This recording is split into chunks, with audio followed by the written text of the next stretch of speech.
Science time. Science time. We're gonna talk about, let's put this, the fossil record. Yesterday we talked, you'll remember, hopefully, yesterday we talked about,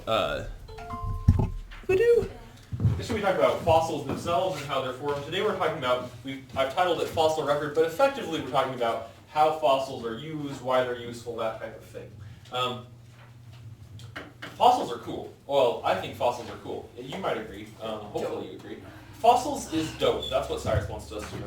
Fossils is dope, but they are also useful in addition, right? It should be, for a scientist, it's good enough to learn about something just for its own sake, right? That's part of what science is. That's what we sometimes call pure research, right? When we're just learning about something for its own sake, which is cool, but there are also uses for fossils, and one of them is this thing of the fossil record. First, we're going to define what this phrase is. The fossil record, write this down, the fossil record is all of the fossils that have ever been discovered as a body of evidence, right? What evidence for what? Scientific experiments. Organisms. Evidence that what has happened? That justice has died and now his body's minerals. Yeah, don't talk about that. Organisms that used to live. Yeah, exactly. Evidence that there used to be organisms that are non-existent anymore, right? That's as a general rule. The fossil record is a body of evidence that life has changed, right? When we at the very most basic level, we know that life has changed because we find a fossil of a Tyrannosaurus rex, but we don't find a Tyrannosaurus rex walking around the sidewalk, right? Yeah. That's enough evidence right there that we know life has changed. There's evidence that it did be this way, and there's evidence that it don't be that way no more. Yes, Cyrus. May I use that computer because I'll... Yeah, you can use your computers for notes, but if I find that you're messing around, I'm going to be irate, which is another way of saying. So the fossil record is very important because it tells us how life used to be in the past. Oh, Mr. Kanye. Evidence, yes, Okay. for life in the past. Just to make this extremely clear to you, why is it important that we have evidence for life in the past? If we wouldn't, like, We can't do what? We can't change it. Well, true, but we can't go back in time and see it, right? So if we want to learn about the way life used to be, we have to use evidence of that, right? We cannot go back in time. And so in order to learn about the way things used to be, we've got to use evidence, such as the fossil record. And the fossil record is what we call all of the fossils that have ever been discovered. They're all part of the fossil record.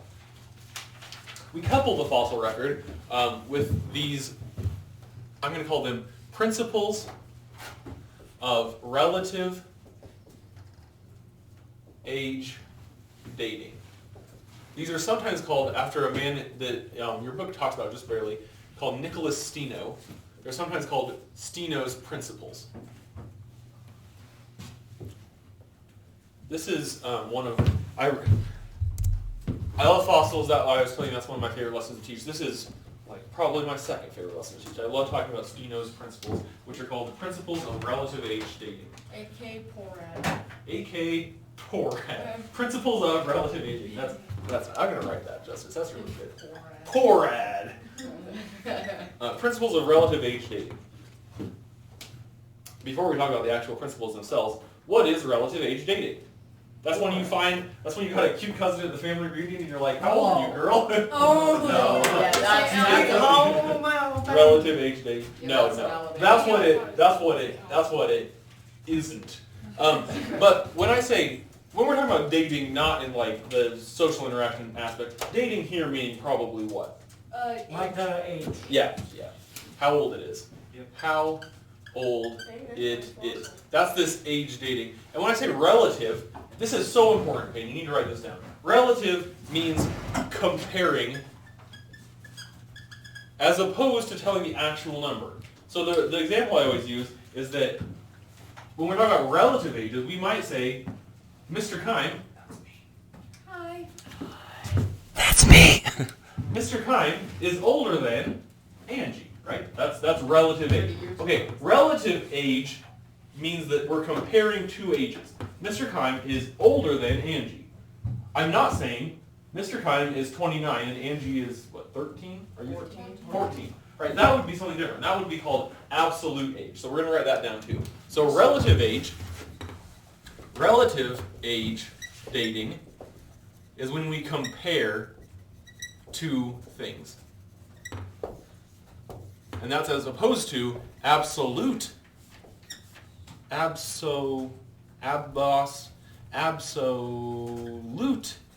age dating when we're giving their actual numerical ages. Wow. Wow. So when I say the couch is older than the apple, that's relative age dating. The couch is 6 years old, the apple is 3 months old, that would be absolute age dating. Do you see the difference? That's an old apple. That's a very bad That's a apple. nasty apple. Do you see the difference though? Yeah. Yes. Okay. Oh, Okay. gross. So the principles of relative age dating, and the principles just means kind of like the rules. So the principles of relative age dating, it depends on the resource you use to tell what they are. Some of them combine some of them omit some, but we're going to talk about at least 4. The most important, well, I would say the easiest and most important is this principle of superposition. And this tells us, the principle of superposition says that in a sequence of rocks, the oldest rocks are, can you guess where? If we're talking about at the bottom, yeah, at the lowest, are on the bottom. There are exceptions to this. Things like plate tectonics can overturn a whole sequence of rocks, but for the most part, if we have a pile of stuff, the oldest stuff is on the bottom. Think about a nasty person. Here's a sink, and the nasty person running the sink has just let their dishes pile up for weeks. Yeah. No months. No years. If you're ever in a position where you're starting to wash some dishes, and you say, when's the last time we had pizza? That change your lifestyle, because you really should know all the stuff in your sink should be, you can remember it, like ideally from that day. Anyway, here's a nasty person's sink. Where are the oldest dishes? On the bottom, right? I'm gonna say nasty person, but I mean Cyrus. Here's a laundry pile in a nasty person's bedroom. Where are the oldest crusty socks? At the bottom. At the bottom, right? Wow. It's just a whole pile of nasty, crusty yellow socks Wow, in Cyrus's room. Where are the oldest nasty, crusty yellow socks? The bottom. It's true of everything. Even more simply, a nice delicious pizza. What was on the pizza first? The crust, the sauce, or the pepperonis? The crust had to be there first, right? It would be so weird to make a pizza and start by laying out the cheese and then put the sauce on top of that and then put the crust on top. No, that's the just same eating upside down. I'm actually might try that. It's the same exact principle, right? The principle of superposition is that in a sequence of rocks, the oldest rocks are on the bottom. What was there first must be on the bottom, because then other things got piled on top of it. Okay? That's the principle of superposition. Do you have questions about the principle of superposition? Yeah. There are a couple other, your book doesn't really talk about these very often or very much, so we're just going to talk about a couple more. The principle of cross-cutting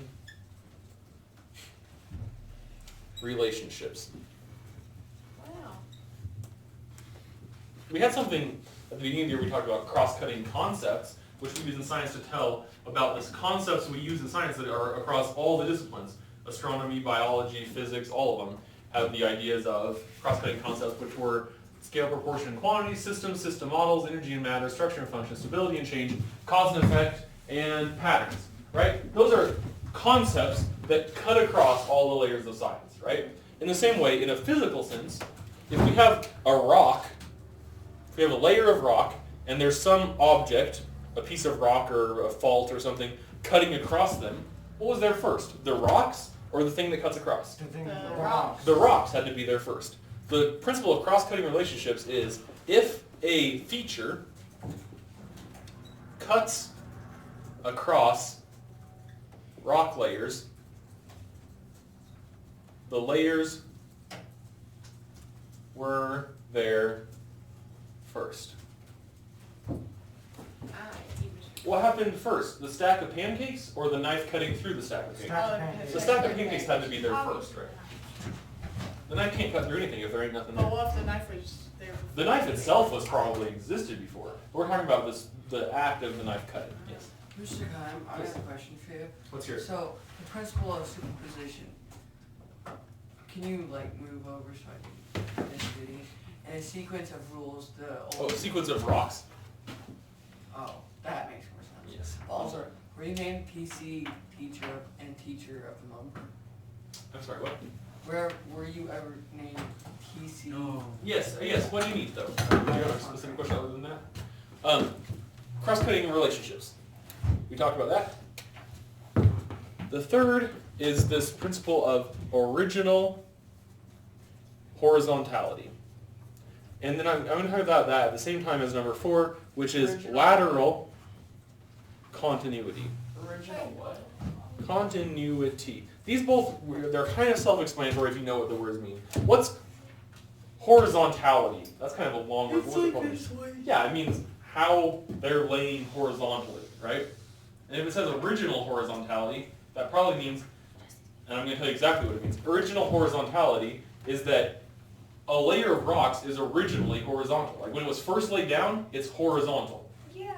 That implies that a layer of rock doesn't always have to be horizontal. Sometimes we find a layer of rocks that looks like this. But the principle of original horizontality says that when they were laid down, when they first were in existence, they were horizontal. What does that mean? That something later must have come and made them unhorizontal, okay? And this effectively, what it's saying is kind of like cross-cutting relationships, is that whatever made them non-horizontal must have happened after they were already laid down, So okay? what would that like be? Like probably a mountain or something? Yeah, like a mountain range being uplifted, or a fault of some kind, or an earthquake. And then lateral continuity is the same thing, that when a layer of rocks is laid down, it's laid down in a continuous sheet. And so if we see, there's a continuous sheet of rocks, if we see like a river valley cut through some rocks, that river valley must have happened after the rocks were already there. Because when they were laid down, they were laterally, meaning in these directions, continuous, meaning they go on in all directions for a long ways. Original horizontality means that they must have been flat at first. Lateral continuity means that they must have been laid out in a line at first before anything was separating them. So Mount Everest used to be flat. If we, not necessarily, well, I mean it did, but if we see, like for instance, if we're talking about Mount Everest and we're on the side of Mount Everest and we see a layer of rocks that looks like that, what this layer of rocks tells us is that when this layer of rocks first existed, it was flat. And then later, because something else happened, it became unflat. Not specifically about Mount Everest, but these are called the principles of relative age dating. And by using these, here's the big idea. Using these in combination with fossils, we can tell, what do you think we can gain from this information? We can gain that how old or Think how about it this. was. Yeah, if I find dinosaur fossil A in this layer, and I find starfish fossil B in this layer, what does that tell me? A was older. Yeah, A is an older fossil than B. Do you see how we can couple these things? Yeah. Yes. Okay? A is older than B. That's the most basic principle of what we call relative age dating. Yep. Peyton, are you taking notes or are you messing around? You sure seem really happy about your notes, so I hope that they're good ones. I actually looked up chromosome, thank you. So, A is older than B because of Spell it. the principle of superposition. Okay. Next we're going to talk about, so we have the principles of relative age dating. How do you think we can combine that with absolute age dating?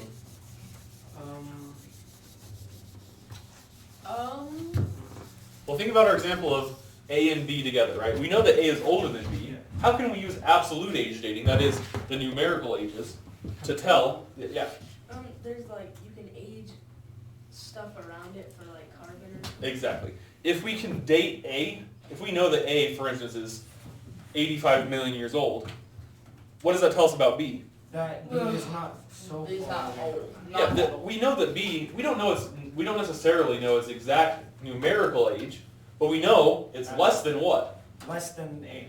Less than 85 million years old, right? So what I'm saying is we use them together. We use all these things together. The fossil record, relative age dating, and absolute age dating.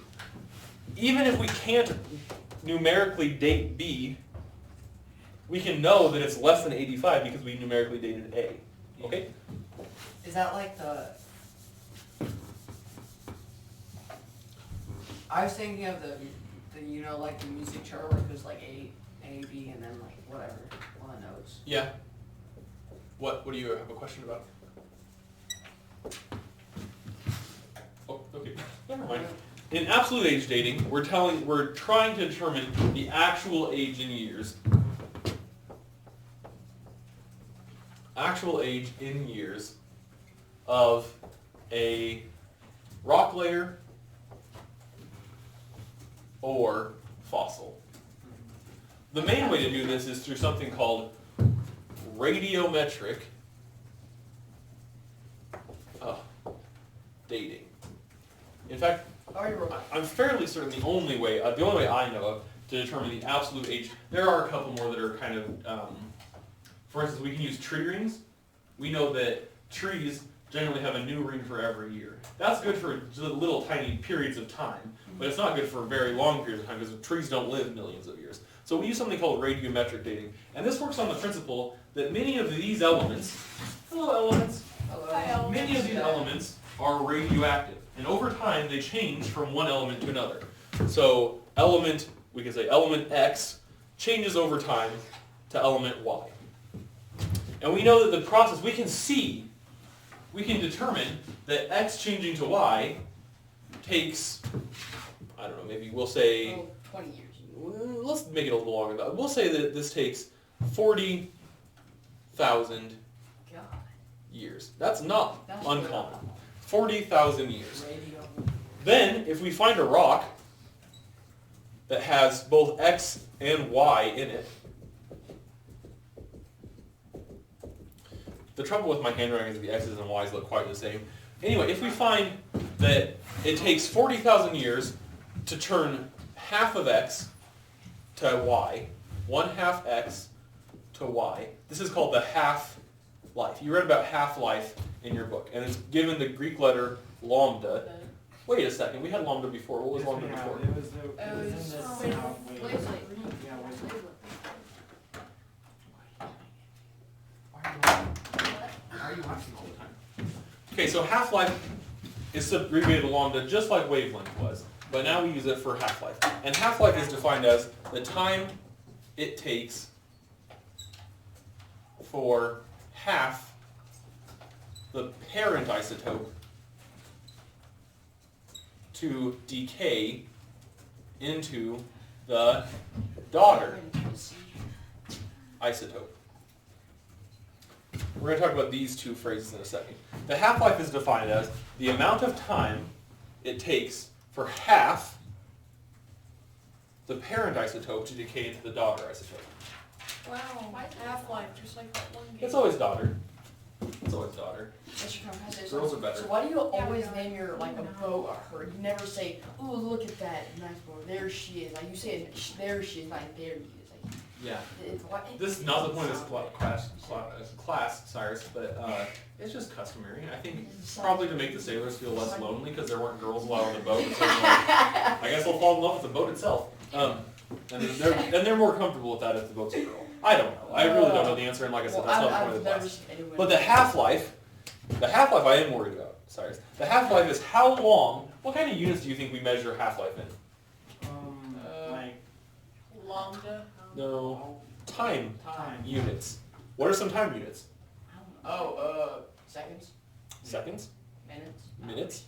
minutes, Hours? years, months. Years? We don't use months because it's not definite. Like, a month can have 30 days or 29 days or 30 days. So we don't use months, but we do use years. And we also use, this should be at the letter S. We also use these two things. Listen. We use these two things. 3 things. Kilo on them, mega on them, and giga on them. We're going to talk about these in a little bit more specific. Kilo on them. What's kilo probably mean? 1,000. On them, do you have any idea what on them might represent? Omnipotent, I don't know. Annum is the Latin word for year. So kilo annum means 1,000 years. 1,000 years, holy. This one is mega annum. Can you guess what that might stand for? Million? Million years. And this one is giga annum, which might stand for Billion? billion. Mega annum is million. Million. And kilo annum is 1,000. Wow, that's a lot of time. It is a lot of time. Yes. What's the last 2 words that you're saying? Daughter isotope. Daughter isotope. Okay. So very long-lived isotopes, we might say like uranium-235, we would measure on the order of mega-annum or giga-annum.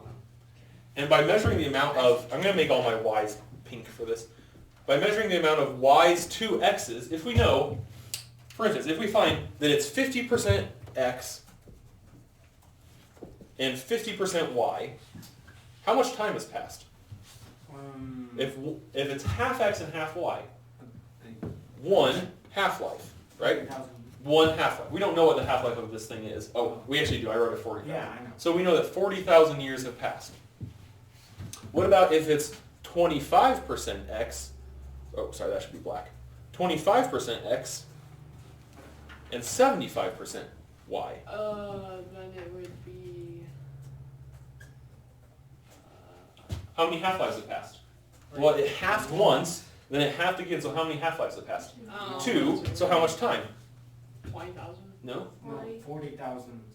80 altogether, right? 40,000 for one half-life, and 40,000 for another, making it 2 half-lives. Does that kind of make sense? Yes. And they don't have to be these 50-50, 25-75. No matter what amount of x and y are in here, we can tell, oh, a third of a half-life has passed, and a third of 40,000 is whatever, and so we know how much time. Right? We analyze the ratio of x to y, and that tells us how much time has passed. Do we have to do this with every single layer of rock? No. Nope. Because if we date this to be 1.5 mega-annum, we know that these ones are what? That lower than Yeah, lower than that, right? And that's usually good enough. So we date one layer, and if we find a fossil of a snail here, would it be reasonable to say, this snail fossil is 70 billion years old? No. No, because it has to be less than 100 or 1.5 million years old, right? You see what I mean? Yeah. So we use all these things together, fossil record, the actual fossils that we find, relative age dating, which one's older, and absolute age dating, the number of this is 1.5 million years old. We use all three of those things together to determine the age of different rock layers, of different fossils, and then we can do something called correlation. This is the most important bit. Correlation, which is where we use fossils or rocks from one area to tell about another. So if we find rock layer X here, and we date it to 1.5 million years old, and we find rock layer X here, do we have to date this one too? No, because we know that rock layer X, by its physical properties, we know it's the same as this one, and so we know the date must be the same. That's called correlation, when we link these two things together. And then here's the kicker, is if we then find dinosaur fossil here, well, we're not going to. If we find dinosaur fossil here, we know it must be older than X, and we know from this layer that X was this old, so we know the dinosaur fossil must be older than that too. Yes? How do you say that word? Or rock. And what's the word next to fossils? Use fossils or rock from one area to tell about another. Things are gotten kind of messy. Things are gotten. That's how we talk here in Crawdad. Yeah. Crawdad. Things have gotten pretty messy on the board, but do you have questions about any of this? No. Do you have questions about the state of my mental health? I'm doing okay. No. Thanks for asking. Yeah. Why did you have your blood? Yeah, that's more about my physical health. My nose did bleed. It's because I'm full of blood. Just got too much, and some of it had to come out. Do you have questions about any of this? We went through this pretty fast. This is the fastest I've ever gone through this. But I'm also trusting that you learned about it from your explorations, Yes. and that you're going to continue to learn about it as you do your review. Yes. Do you have questions? No. The main things you're responsible for knowing are fossil record, relative age dating, absolute age dating, and correlation. Yeah, okay, I got that. I don't think that there's actual math about half-life in your book. We'll do it next year. We do half-life quite extensively in physical science. In fact, today I'm going to tell the physical science students about half-life, and we'll do the math of that. But at this level, you just need to know kind of conceptually how it works, not how to calculate it. Do you have questions? No. No.